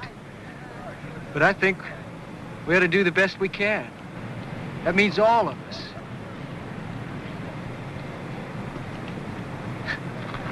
So if you want to run, you got about 45 seconds to suit up. Huh?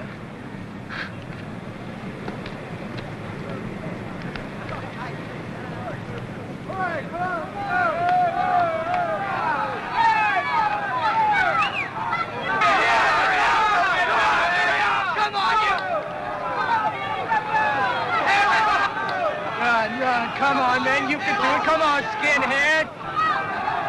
Come on, do it for Whitman. Be a hero. Come on. Come on, you hairless wonder. Run! Come on, man, run! Run!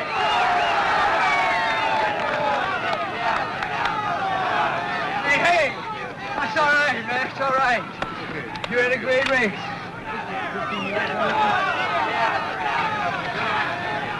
It's okay.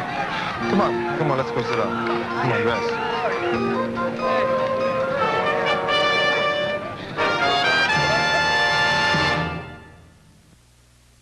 Good morning, Brendan. Good morning, Miss Johnson. Excuse me, I have to get through. I'm sorry, Miss Johnson, but there's a light fixture broken up there, and until it's replaced, I can't let anybody get through here. Yeah, but my class is right at the top of the stairs. I don't want to go all the way around the building. No exceptions, Miss Johnson.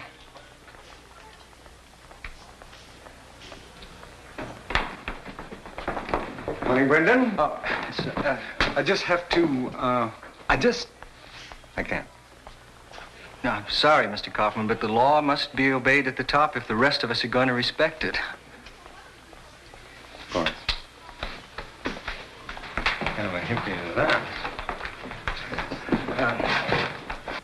Brendan, you a hall monitor? That's right. It's okay. You can let us through. We won't tell anybody. Sorry, I can't let anybody get through here.